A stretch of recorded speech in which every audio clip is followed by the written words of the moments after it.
Assalamualaikum warahmatullahi wabarakatuh dan salam sejahtera. Kembali lagi bersama saya Zuri Ashraf bin Zainal Asmawi di episod seterusnya. Kita akan belajar programming C++. Okey, ni episod keempat dah. Tak silap saya, dah episod keempat. Dan episod keempat ni saya nak ajar sedikit tentang variables ataupun dalam bahasa Melayu pemboleh ubah. Okeylah, saya pasti kamu semua tahu apa itu pemboleh ubah, kan? Um, tapi saya ajarlah juga balik sikit-sikit. Saya ingatkan balik. Mana tahu ada yang dah lupa ke, kan. Okay, di episod lepas kita belajar tentang printing. Betul macam ni. Okay, jadi sepatutnya kamu dah tahu macam mana nak print apa-apa. Jadi sekarang kita belajar tentang pemboleh ubah. Okay, pemboleh ubah, apa itu pemboleh ubah? Sebagai contoh, kita ada pemboleh ubah Z lah. Z stands for Zuhri. Z, kita cakap pemboleh ubah ni Z sama dengan 7. Okey. Kemudian kita buat nama saya Z. Okey. Oh, kenapa saya letak tu? Okey. Jadi yang sebenarnya Z ni kita boleh gantikan dalam ni. Jadi saya boleh cakap yang nama saya 7. Kita ganti macam tu, kan? Betul. Okey, tapi mungkin kamu tak faham sikit. Okey. Kita tambah lagi pemboleh ubah yang kedua. A. Ashraf. 5. Okay, sekarang ni kita melibatkan matematik sikit. Kita buat A tambah Z. Jadi kita tahu yang A tambah A ni 5. Tambah 7 sama dengan berapa? 5 tambah 7? 13. 12 lah. Okay. Okay, 5 tambah 7, 12. Okay, betul. Okay. Jadi, apa kata kalau kita ubah 8? Jadi, ni jadi 8, baru dia jadi 13, nampak? Jadi apa yang saya nak terangkan di sini, pemboleh ubah ni, kalau kita ubah apa yang kat dalam ni, dia hanya ubah. Dia tak efek apa-apa, dia tak efek benda lain pun. Jadi pemboleh ubah ni sekadar lah macam tempat kita simpan, tempat kita simpan apa-apa data lah. Kita panggil data lah untuk programming. Kalau kita nak simpan data, kita perlukan pemboleh ubah. Faham? Saya harap kamu faham lah dengan terminologi yang memeningkan sikit. Okay. Jadi saya akan ajar kamu macam mana nak buat pemboleh ubah dalam C++ ni. Okey, bila kita nak cipta pemboleh ubah, kita perlukan dua perkara. Data type dengan name. Okey, data type ni nanti saya ajarlah, tapi sekarang kita guna data type int. Int ni apa benda? Apa benda Abang Zuri? Apa benda Zuri? Apa benda? Int ni dia stands for integer. Integer tu saya tak ingat dalam bahasa Melayu apa. Tapi saya rasa kamu tahu, kamu boleh search je. Integer tu macam nombor 1, 2, 3, 4, 5, nombor bulat kot, tak silap saya. Saya tak ingat tapi integer lah. Integer itu dia punya data type. Jadi kita nak bagi nama dekat variable ni pula. Kita bagi nama variable ni Nenas. Okey, Nenas betul je. Tak nak Nenas, tak sedap. Apple. Okey. Jadi apa yang sekarang kita cakap, apa yang kita dah buat sekarang, kita cakap Apple ni dia variable yang jenisnya integer. Okey. Jadi ataupun dengan kata lain, ada orang dia panggil, dia cakap Apple ni dia simpan data jenis integer. Maksudnya nombor integer 1, 2, 3, 4, 5, 6, 7, negatif 1, negatif 2 apa lah. Faham? Dia bukan perpuluhan, dia bukan benda lain. Tapi data type tu saya ajar lain kali. Okey. Lepas tu kita bagilah apa-apa nombor kat dia. Apple ni kita cakap sama dengan 5. Nampak? Jadi ni statement lah, jadi kena tak semicolon. Okey, jadi sekarang ni kita dah cakap Apple ni dia variables integer dan dia sama dengan 5. Okey, betul kan? Itu simple je.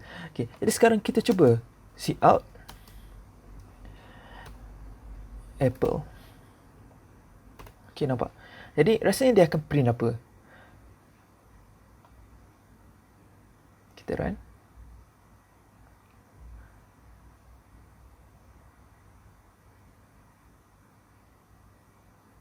Okey, lama pula. Okey.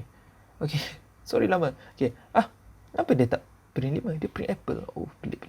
Okey, dia sebab macam ni.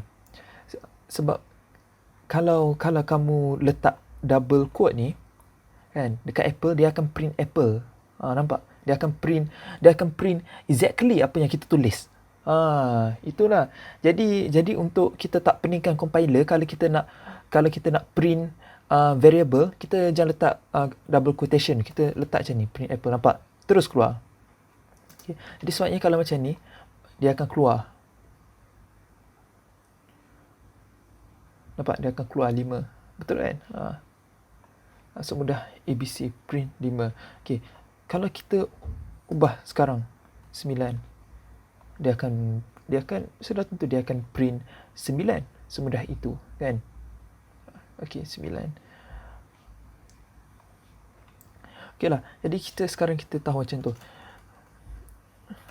Apa kata kita buat lagi satu integer ayam. Ayam sama dengan 10. Okey, apa kata kita print nilai ayam, kemudian kita print nilai apple. Cout apple, jangan letak quotation. Dan ini saya nak diorang jarak. Bila nak diorang jarak, kita kena letak quotation, tu tekan space. Okey, faham? Kalau tak nanti nombor diorang print tak jarak. Ayam. Ayam, nampak?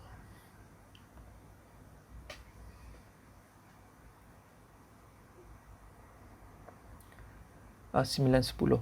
Okey lah. Tak pun kamu boleh buat lagi satu variable. Kita boleh buat lagi satu variable. Tapi kali ini kita bukan bagi nombor. Kita buat dalam bentuk persamaan. Macam ni, kita buat sum sama dengan apple tambah ayam. Okey lah. Saya rasa kamu boleh bayangkan tak? Lepas tu kita akan print sum lah. Okey, nampak? Kita akan print sum. Jadi saya rasa kamu boleh nampak apa yang akan berlaku di sini. Dia apple 9 tambah 10, jadi dia akan kira. Compiler boleh kira nombor pada compiler. Okey, jadi kita build and run. Dia akan cout slownya 19. Nampak betul lah? 10 tambah tu. Jadi apa yang kamu dah nampak sekarang, nak buat variable ni bukannya setakat kita dah bagi nombor, kita boleh buat persamaan juga. Nampak semudah itu kan? Okey. Dan lagi satu, apa yang kamu kena tahu, video saya lama sebab saya suka explain betul-betul cover semua tau. Jadi maaflah. Tapi kalau kamu betul-betul fokus, kamu akan faham. Okey, contohlah kita buat kat sini.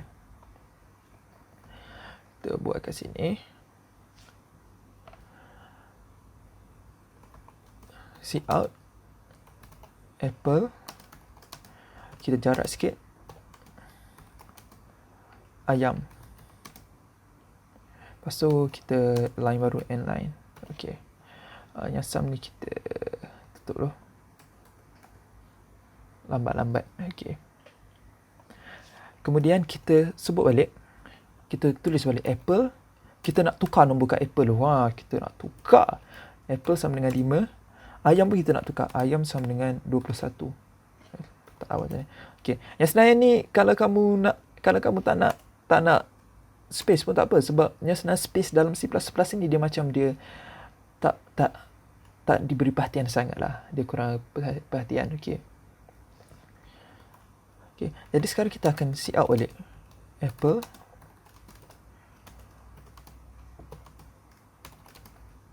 ayam inline. Okey. Jadi seperti yang kamu boleh bayangkan, mula-mula dia akan print yang mula-mula kita cakap apple sama dengan 9 kan. Dia akan print 9, ayam 10. Betul. Kemudian kita tukar nombor dia 5, 21. Jadi dia akan print 5 dengan 21 lah. Yang ni tak payah run pun, kita dah tahu apa benda. Okey. Jadi konsep compiler ni dia akan baca dari atas sampai bawah. Dia akan baca sesuatu, dia tak akan lepas satu pun. Jadi mula-mula kita buat 9, 10, jadi sebab tu dia akan print 9 dengan 10. Kemudian kita buat 5, 21, sebab tu dia akan print 5 dan 21. Nampak? Okey. Dan saya boleh confirmkan lah, memang akan jadi kalau kita run. Tapi kenapa kita tak perlu letak integer kat depan ni? Tak perlu letak int dengan dekat ayam pun kita tak perlu letak. Okey. int ni kita perlu letak sekali je. Sekali awal-awal tu je. Sebab bila kita dah letak integer apple kan, sekarang ni dia dah tahu yang apple ni integer. Jadi buat apa kita nak cakap lagi yang apple ni integer, membazir je, faham? Cukup kita beritahu compiler yang apple ni integer sekali, ayam ni integer sekali. Cukup, betul sekali. Jadi selepas ni kita dah tak perlu beritahu lah apple dengan ayam ni integer ke apa. Sebab dia orang dah tahu compiler ni bijak. Okay, jangan risau. Jadi kita tengok, alamak, silap tekan.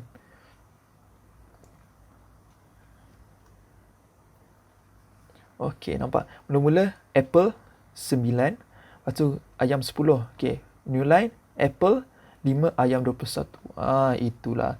Jadi itulah variables. Itulah contoh variables. Ada banyak lagi variables, tapi sekarang saya nak cakap secara ringkas ni lah. Okey, jadi episod kali ini sampai di sini saja. Kalau saya harap kamu setakat ini faham lah apa yang saya ajar. Seronok tu saya rasa saya tak seronok kot. Kan? Okay, jadi kita tunggu di episod. Jadi kita bukan tunggu, kita jumpa di episod seterusnya. Sekian, terima kasih.